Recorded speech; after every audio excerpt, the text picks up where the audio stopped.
We will do a tutorial now on forward folds. And what the common misalignment is in the folds is we tend to want to touch the mat with our finger pads. So we sacrifice alignment of the low back or even with the hands. So you might see something like this. Inhale, reach your arms up, hips jet way forward. This is a no. And then exhale, you're rounding from the spine and touching your hands down onto the floor. That's so easy when we are not in good alignment, but then we're sacrificing the low back, which is going to lead to injury over time and definitely won't get us deeper in our poses. So teachers might say, roll up one vertebra at a time, and you're literally rolling up with the spine. And we don't want that much pressure on the spine. We want to load the hip socket with the femur bones and keep us in alignment. So instead, you can shift your thighs back a little bit and then notice the spline of the front ribs draw the sacrum down. This is where you stay when you're standing. So keeping this anterior tilt of the pelvis, reach your arms up. Don't jet the hips forward, reach up, inhale. And then exhale, you can take your thumbs to the hip creases, press your thighs way back. And you fold with this flat back. Then your hands might come down to your block and you'll check your profile. Is this over this? Let the head just drop.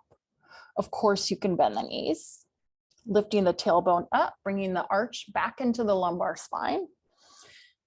And then if you have the space, you can bring the hands down to the mat as long as you're not sacrificing alignment to get a deeper fold like this.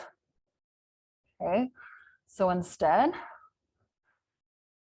it's a lift of the tail, thighs press back, pubic bone presses back. Might feel this big hamstring opener here. So if it's too intense, you bend the knees to protect the low back. And then keep hinging at the hips and fold.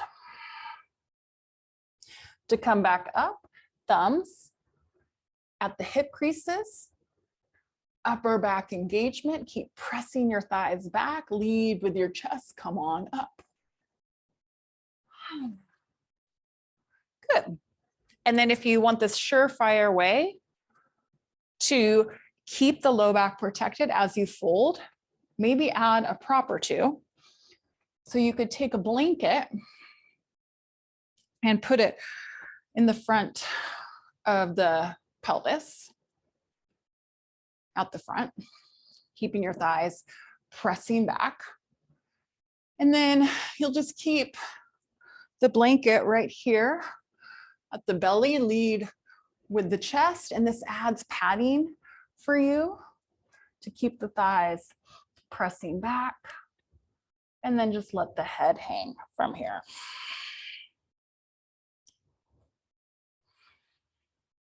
Lifting up from the tailbone. Remember, there could be a bend in the knees here, or you could straighten them out. And then to come back up, thumbs at the hip creases, squeeze upper back and rise, lead with the chest. So that is a great way to go up and down in the fold, making sure you've got the femur bones rooted in the hip socket and you've got the stability of the low back because our core is engaging, and we do that by softening the front ribs down or a little tip of the sacrum down. Okay, hope that helps. Let me know if you have any questions on forward folds or coming back up. But what I mostly want to see is that you're not rounding when you go down just to touch the earth, or rounding to come up one vertebra at a time. Instead, thumbs here, Press thighs back and touch the earth. Top of femur over the ankle. And then to come back up, thumbs at hip creases, reach forward with the heart, squeeze the upper back and lead with the chest come up. And then make sure the thighs don't press forward. Once you're back in your Tadasana, soften your front ribs down.